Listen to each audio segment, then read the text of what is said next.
Bem-vinda ao Feminina Cast, um podcast voltado para mulheres inspiradoras, falando sobre saúde, beleza, bem-estar, empreendedorismo, família e amor. Se você quer saber todas as dicas relacionadas a esse mundo feminino, segue a gente. Meu nome é Mariana Scribi e eu vou estar junto com vocês.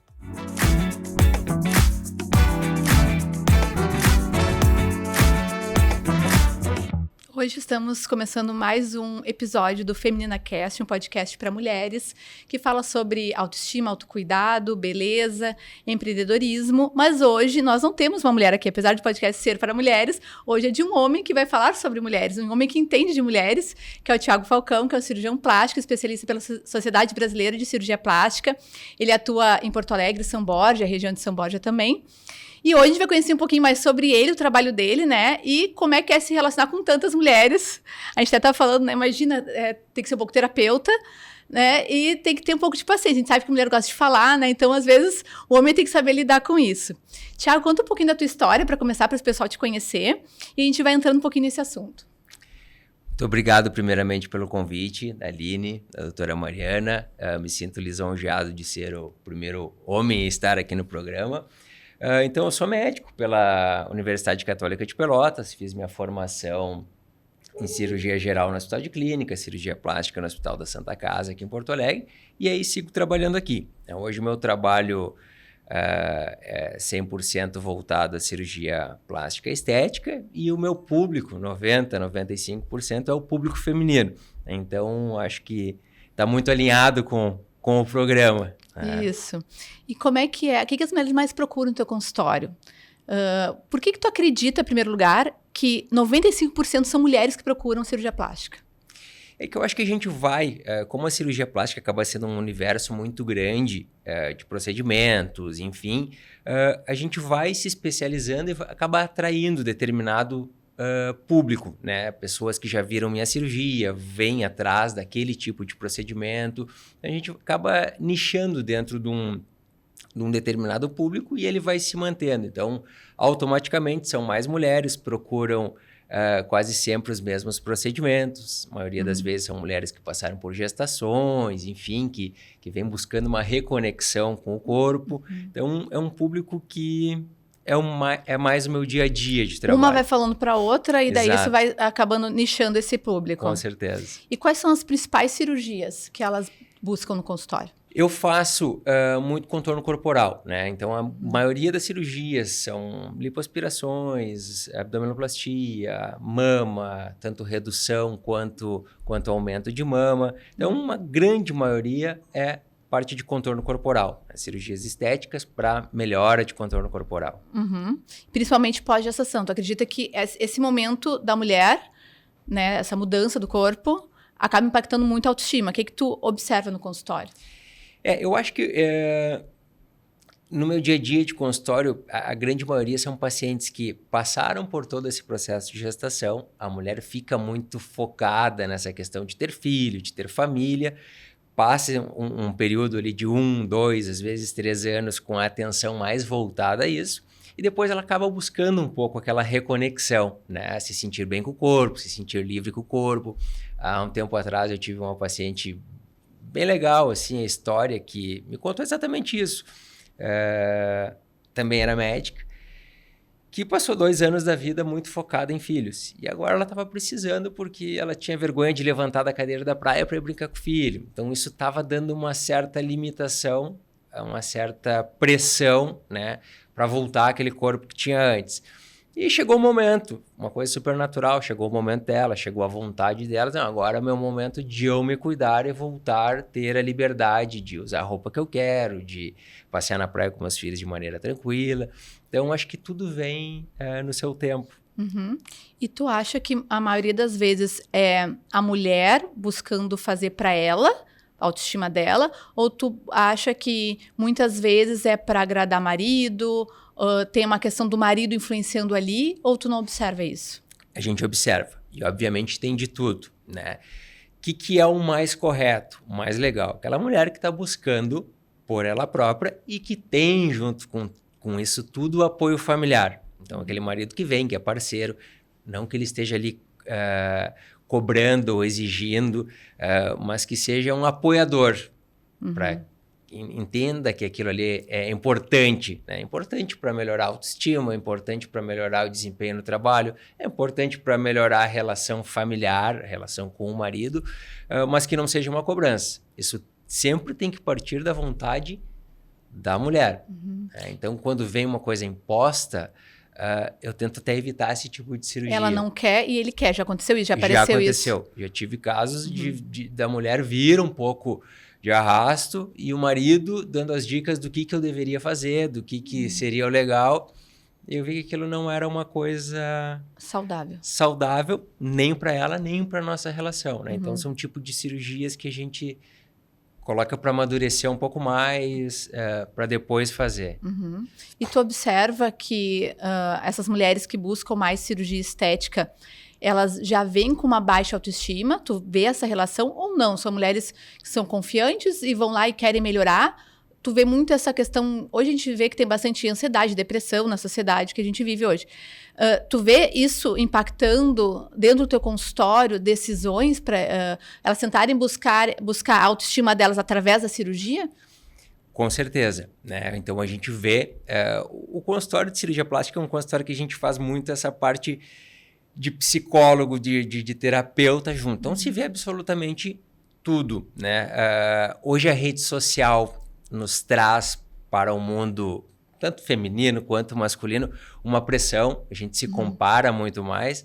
Antigamente, o nosso parâmetro, a nossa referência era uma atriz de novela, era uma revista, eram coisas mais que estavam um pouco mais longe. Hoje a gente abre o Instagram ali, aquela perfeição ela parece mais atingível e às vezes não é uma realidade, mas faz a gente estar sempre correndo atrás, buscando, se comparando, e isso acaba frustrando muito, né? Então, existe às vezes um apelo, através da cirurgia plástica eu vou conseguir me reconectar, eu vou conseguir chegar naquele objetivo, e isso não é verdade. Para mim, a cirurgia ela tem que partir mais de dentro.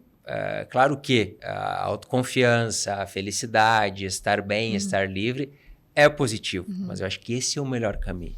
Entendo. Então, tu observa que a cirurgia é algo que vai complementar, mas que não vai tirar a mulher quando ela está com baixa autoestima, dessa sensação. É algo que vai ajudar, mas que tem que ser algo que contemple como um todo, a saúde mental e tudo mais. Exatamente. Eu acho que é uma ferramenta, mas a gente não pode ter a expectativa de que a ferramenta vá trazer um casamento que não está indo bem, né? Trazer uma posição na empresa que não está indo bem. Então, acho que tudo facilita quando a gente está se sentindo bem, quando a gente está autoconfiante.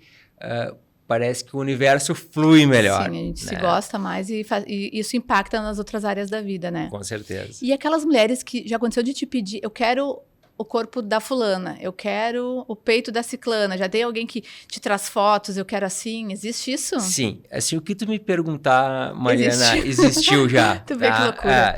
Tudo já existiu.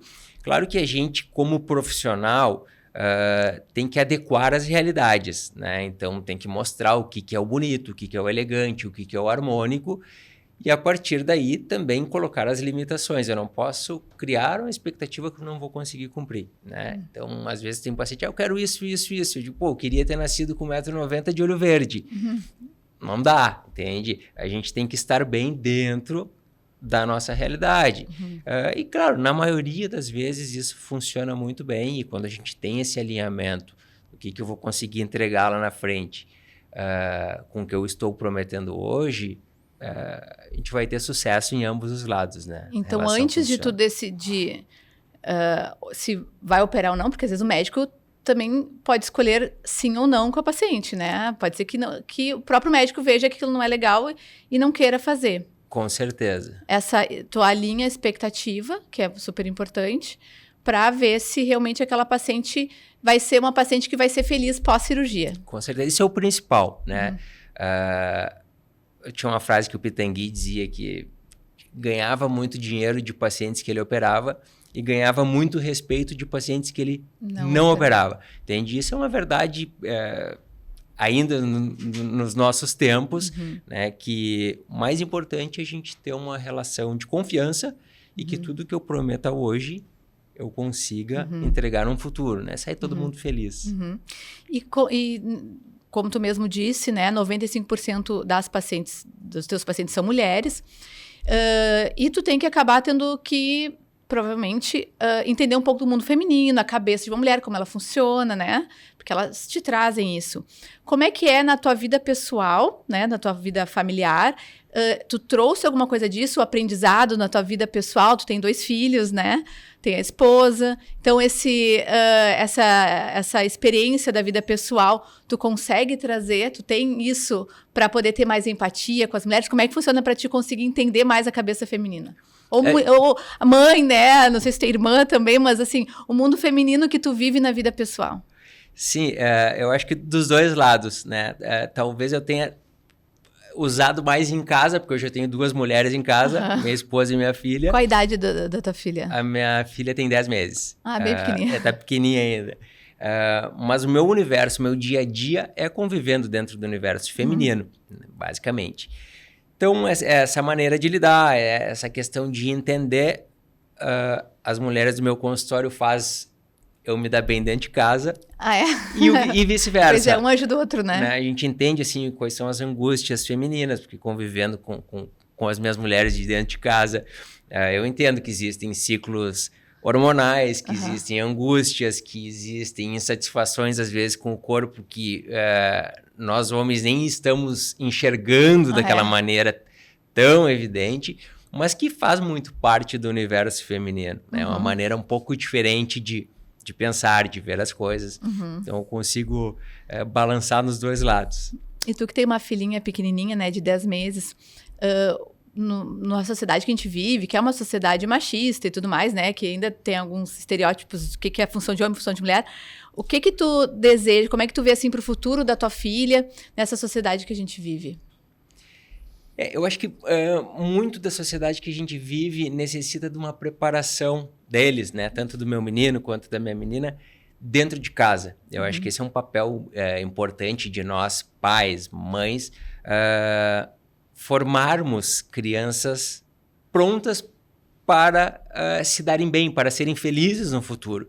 Então, assim, te confesso que eu não me preocupo muito com vestibular, com coisas desse tipo, porque eu nem sei como vai ser quando eles chegarem nessa época. Porém, eles têm que estar firmes, fortes, serem pessoas do bem, ser humanos do bem, para que cheguem lá e eles desenvolvam, consigam resolver qualquer problema, que sejam felizes, né? Então, acho que essa preparação vai muito da família, vai muito da gente. Criação deles, tu pensa que dá para ser igual, não precisa diferenciar tanto da tua menina e do teu menino, que desde que eles sejam felizes, entender bem as vontades dele, é isso que tu imagina como pai de uma menina também. Exato, né? Exato. Acho que hoje eu não tenho muito essa diferenciação de como criar Quantos os dois. Quantos anos tem teu menino? O menino tem 3 anos e a menina tem 10, né? Sim, é muito pequenininha. Então, talvez no futuro eu ainda tenha que manejar um pouco essas diferenças. Nem sabe ainda como é que vai ser. Mas hoje eu crio os dois com o objetivo que eles sejam felizes e boas pessoas, que contribuam onde passarem. Eu acho engraçado porque eu tenho 2, eu tenho uma menina de 10 anos e um menino de 6 anos. Então, é um casal também. E por mais que eu também eu quero que eles sejam felizes, né? Mas eu nunca botei assim, isso é o brinquedo do menino, isso é o brinquedo da menina, é tudo junto e eles escolhem o que eles querem. Mas é engraçado que o menino escolhe coisas de luta, sabe? Mas briga, eu não sei porquê, mas ele faz isso. E a menina, ela é moleca, mas ela gosta de brinquedos, escolhe coisas mais que são ditas de menina. Então, eu vejo que mesmo que eu tente não influenciar e libere eles, a gente vê que tem um pouquinho não sei se é algo instinto deles, mas um perfil que é diferente, assim, sabe? Muito. Lá em casa é a mesma coisa. Claro, como é que é teu menino? O meu menino é exatamente como tu relatou, tá? Ele é bem... bom, isso eu não quero de jeito nenhum, porque isso é da mana, é rosa, até os tipos de brincadeira que eu faço com a minha esposa, ele também faz, né? Por exemplo, ela tá mexendo em alguma coisa, eu dou uma brincada de mexer na bunda, bater na bunda, ele chega, bate na bunda, e ela diz, você vem de fábrica, porque não, né, com 3 anos. Exato. Então, tem bem montada, assim, já essa característica, Pois né? E a é. gente também nunca incentivou de, isso pode, isso não pode, deixa eles serem tranquilos. Mas parte muito dele essa questão já. E voltando para o consultório, quais são as cirurgias hoje? Tu faz bastante contorno corporal, mama e tal, mas tu vê que tem uma vontade, uma prevalência cada vez maior de pessoas mais jovens buscando a cirurgia? Eu acho que não. Assim, o meu grande público são pessoas depois dos 30, 40, já foram mães. É sempre mais esse público mesmo. Mais esse público. Dá pra te falar até que me parece até um pouco menos daquelas pacientes jovens lá que vinham para botar prótese, que tinha uma época quando eu comecei a trabalhar, toda adolescente de 17, 18 anos vinha para o consultório colocar prótese. Quando que tu começou, Thiago? Eu me formei em como cirurgião plástico em 2013, né? Então a gente tinha uma demanda bem grande assim de quase todas as meninas. E hoje a gente tem as pessoas segurando um pouco, buscando um pouco menos, mais na verdade, então. Naturalidade, enfim. Então essas coisas mudaram bastante. Mas essa reconexão pós-gestação, reconexão da mulher que chega nos 40, 50, que quer estar se sentindo bem, que quer estar com autoestima em dia, me parece estar aumentando. E a influência da rede social, que eu também terminei minha residência em 2014, cresceu muito a questão da rede social, né? De mais de 10 anos para cá. No meu consultório, eu vejo bastante influência das pessoas buscarem, assim, ter acesso maior ao conhecimento, a informações. Muitas vezes não são verdadeiras, né? E pessoas buscando mais tratamentos que antes não se conhecia. Ninguém sabia, por exemplo, eu faço parte de cabelos, ninguém sabia que existia alguém que fazia isso. Então, eu vejo mais acesso à informação. Tu percebe uma diferença daquele público de mais de 10 anos atrás para agora? Em termos de conhecimento e busca, e até te questionar no consultório também. Com certeza, eu acho que isso para o bem e para o mal, né? Hoje tem um paciente que chega me falando a técnica que eu tenho que usar. Pô, eu quero botar uma prótese, mas eu quero sutiã interno, eu quero alça lateral. Eu digo, não é por aí, entende? A técnica, a gente como técnico tem que escolher o que é melhor. O paciente pode me dar opinião, dizer como ele desejaria, como é que ele quer que fique, enfim. Mas ele coordenar a parte técnica, a parte científica da coisa, não é bom nem para mim, nem para ele, né? Porque não tem essa capacidade, essa responsabilidade de fazer essas escolhas. Então, o paciente ele já vem mais preparado, mas, ao mesmo tempo, ele já vem mais viciado com informações que, às vezes, não são verdadeiras, que são informações mais mercadológicas, enfim. Então, acho que a internet nos trouxe coisas positivas e também essa parte negativa. Né? A gente sabe que, hoje em dia, o marketing médico também tá totalmente diferente do que era há 10 anos atrás, né? Completamente. Certeza. E também tudo é positivo e negativo, né? E a gente vê, às vezes, muita apelação na internet, sensacionalismo, né? Como é que tu vê essa parte do marketing médico? O que tu enxerga como o que é ético, o que não é ético? E como é que tu acha que deveria ser o posicionamento de um cirurgião plástico para a comunicação com os pacientes? Eu acho que o marketing médico hoje ele é indispensável. O marketing hoje em qualquer profissão ele é indispensável, mas a ética sempre tem que vir acima de tudo. Então, qualquer pergunta, qualquer questionamento que eu tenho no meu dia a dia, eu me pergunto, faria na minha esposa? Faria na minha filha? Faria na minha... E a resposta ela parece natural. Entende? Eu jamais vendo uma coisa que eu não acredito. Então, qualquer situação que eu não faria neles, eu não faria num paciente meu. E isso... acho que é a resposta, sabe? Nos protege de qualquer decisão errada. A gente vê profissionais comprando equipamentos de valor alto e aí aquele equipamento tem que ser usado para se pagar. Então, tu faz coisas que tu não acredita, às vezes bota em risco saúde de paciente. Força um pouco usar o equipamento. Então, dentro da medicina, eu acho que a gente tem que ter clareza de que o mais importante sempre é a saúde, a segurança do paciente e menos a questão mercadológica da coisa. Sim, né? A gente vê hoje muito apelo da indústria, né? com marketing forte em cima de tecnologias. Na dermatologia Sim. isso é super pesado também. E nem sempre aquilo entrega o que promete. Só que a gente vê na dermato bastante também, na cirurgia plástica, às vezes o paciente já vem... aquele médico tem tal tecnologia. Meio que o próprio paciente já, vamos dizer, influenciado pelo marketing da indústria, já vem exigindo e querendo que se o médico é bom, porque ele tem que ter e tal. Então tem uma força ali que meio que empurra. E é difícil, às vezes, tu conseguir educar, sendo que tem um marketing tão pesado ali fazendo a cabeça da pessoa em relação a esse consumo, não é? O que Com tu acha? certeza, eu concordo plenamente contigo. É muito mais difícil tu educar e tu provar para aquele paciente que aquela tecnologia, que aquele aparelho não é para ele, do que tu ir lá e vender o aparelho. Sim, muito mais difícil. Só que esse é o nosso papel, né? De fazer somente coisas que eu acredito. Então, eu perco aquele tempo, às vezes perco aquele paciente, porque eu não vou vender o produto que ele quer comprar. Já aconteceu isso contigo? Várias vezes, né? Então, dentro da cirurgia plástica, tu faz determinado tratamento de retração de pele com tal... Não faço, porque os trabalhos científicos mostram que não existe diferença depois de 2 anos usar ou não usar esse equipamento. E eu vou te aumentar risco, e eu vou te aumentar custo. Então, não tem por que eu fazer isso contigo.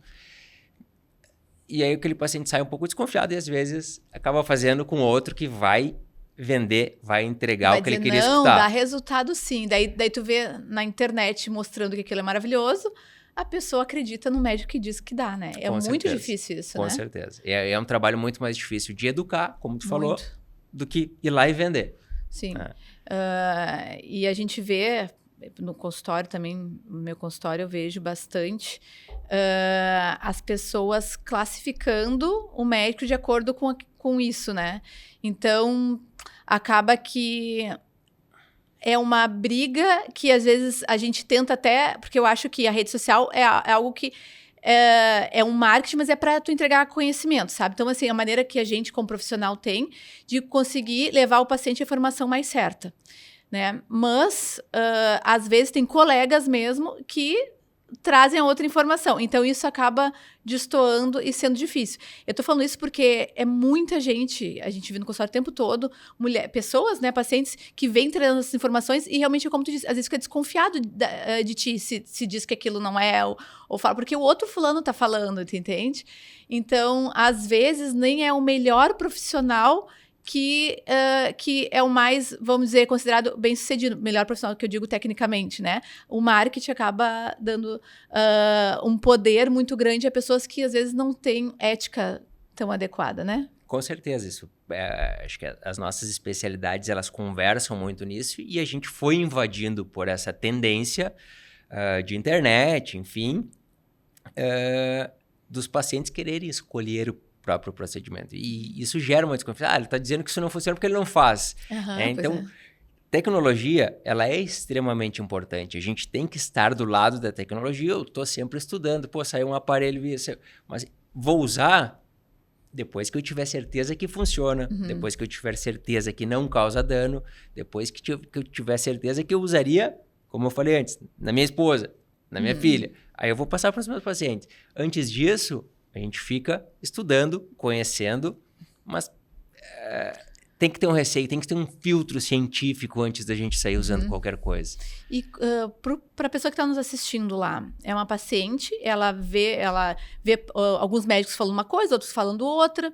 Que dicas tu daria para essas pacientes? Olha, quando acontece isso, né, um diz uma coisa, outro diz outra, que dica tu daria para ela tentar realmente ter acesso a quem eu confio? O que ela pode fazer? Porque ela é leiga, então cada um tá dizendo uma coisa, né? O que tu acha como paciente que ela pode fazer para tentar ser mais assertiva nisso?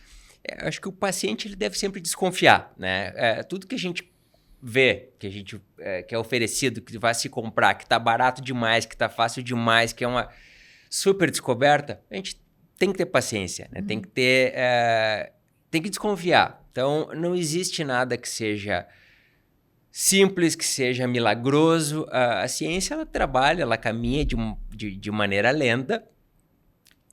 Então, isso é muito importante, a gente ter consciência de que não existe milagre, né? Então, cuidar com aquele cirurgião, com aquele dermatologista, vendedor que promete mundos e fundos. Não é bem assim, né? Então, a gente tem que estudar, tem que confiar, tem que ir atrás de um profissional que tenha qualificação e que passe a segurança. Tentar ver mais o currículo, talvez, da pessoa, né? A formação. Acho que isso também ajuda, né? Porque venda de internet, marketing de internet tem aos montes, mas o paciente tem que ter essa confiança, essa credibilidade com o profissional. Uma coisa bem importante, né, que eu tenho certeza, na minha especialidade é um absurdo, na tua eu sei que também tem, que é a invasão de profissionais sem formação, sem residência, médicos, mas muitos até não médicos, que acabam fazendo, se dizendo especialistas e tudo mais, e que acabam fazendo muitos procedimentos, né, até às vezes cirurgia, lipoaspiração dentro de um consultório, né? Que a gente vê por aí. O que tu acha disso, né? O porquê tu acha que isso está crescendo tanto? Porque como esses profissionais que não têm essa formação que a gente está falando, vai atrás do currículo, tenta desconfiar e tudo mais, por que tu acha que está crescendo tanto essa rede de profissionais não médicos que estão fazendo cirurgias, inclusive em consultórios? O que acontece, como hoje o Brasil é o maior do mundo em procedimentos estéticos, né? E toda vez que a gente é o maior do mundo, o faturamento de bilhões, todo mundo quer uma fatia abre o olho. Desse pedaço, né? E aí, claro, para baixar preço, para para ficar mais competitivo, se começa a encolher em termos de segurança. Vai para a clínica, vai usar prótese de segunda linha, vai fazer com um cirurgião plástico que não é cirurgião plástico.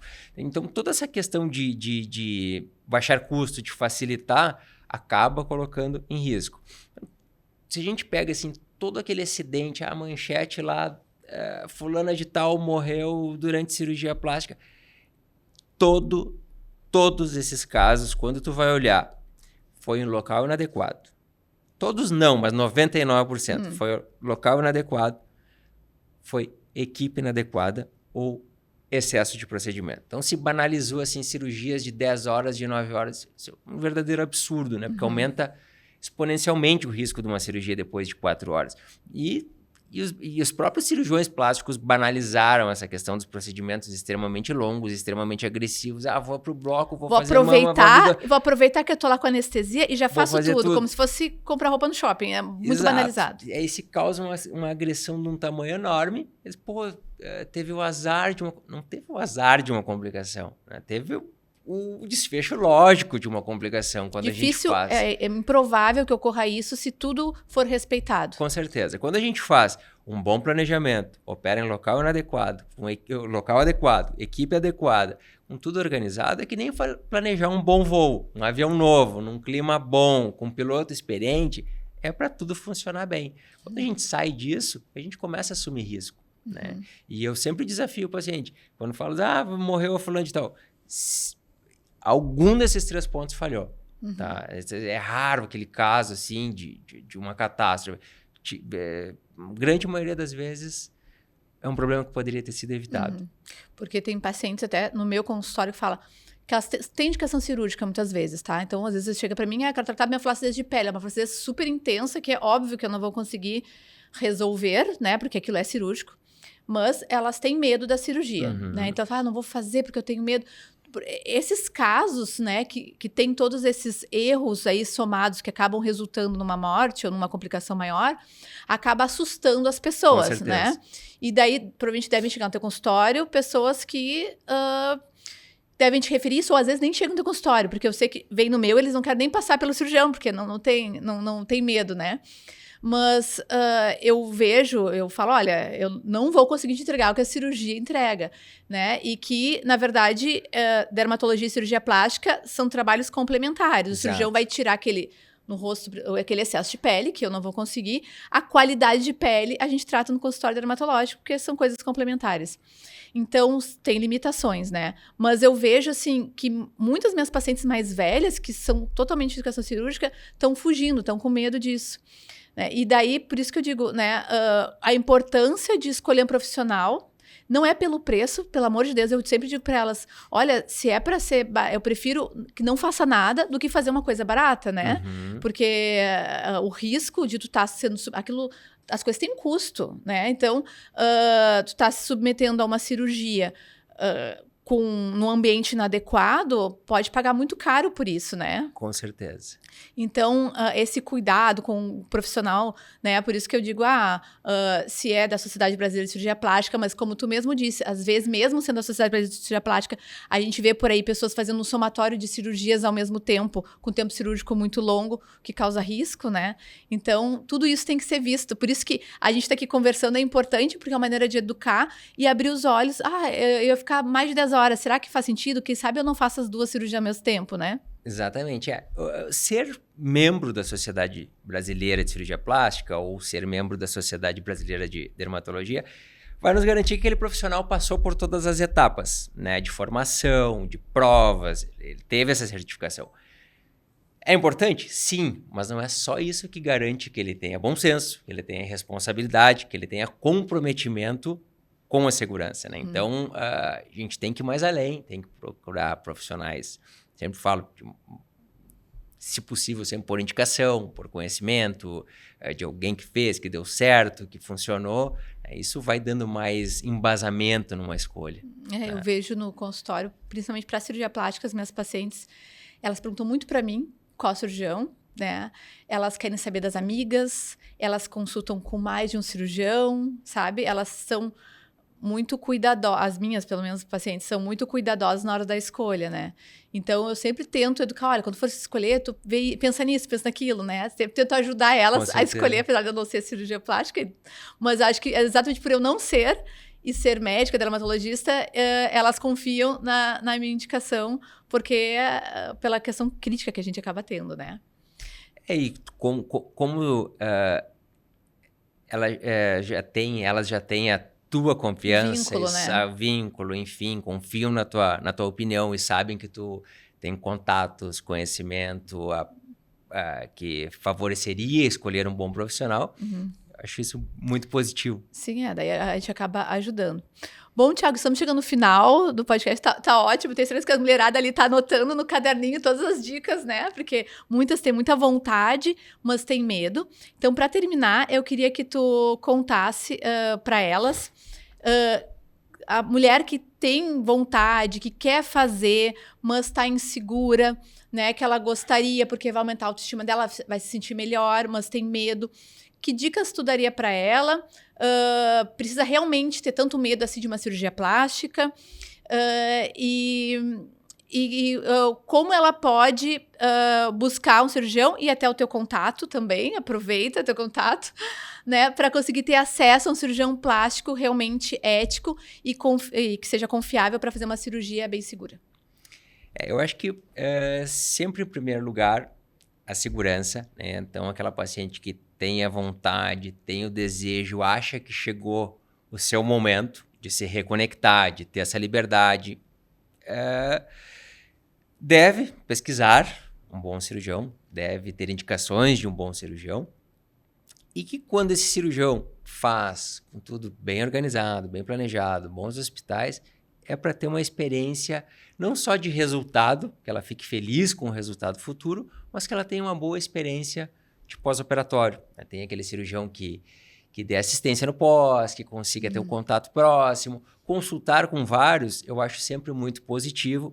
Não muitos, porque às vezes a gente acaba se perturbando, né, de se confundindo, mas a gente vai ter comparativos. E aí a gente vai encontrar a confiança necessária em algum deles para dar esse segundo passo. Às vezes precisa ter uma química com o médico também, né? Exatamente. E uma dúvida, tu acha que é sempre importante operar num hospital que tem uma estrutura de UTI ou tu acha que isso nem sempre é necessário?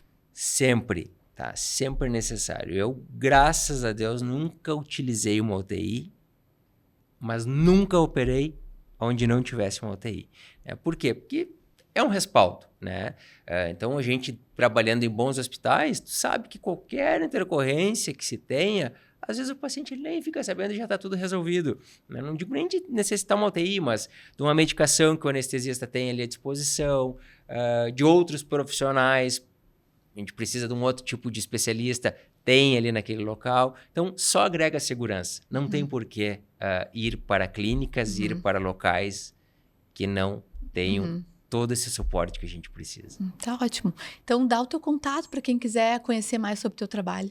Vou passar meu contato, então, do Instagram, que é Dr. Thiago Falcão. É só clicar ali, segue a gente e ali tem todos os contatos das clínicas, e-mail, telefone, enfim, tudo que for necessário. Então, tá bom. Obrigada, Thiago. Foi ótimo o bate-papo. Muito obrigado pelo convite. Tenho certeza que a mulherada aí adorou o bate-papo de cirurgia, que realmente é um assunto que todas adoram conversar e falar. Muito obrigado pelo convite. Obrigada.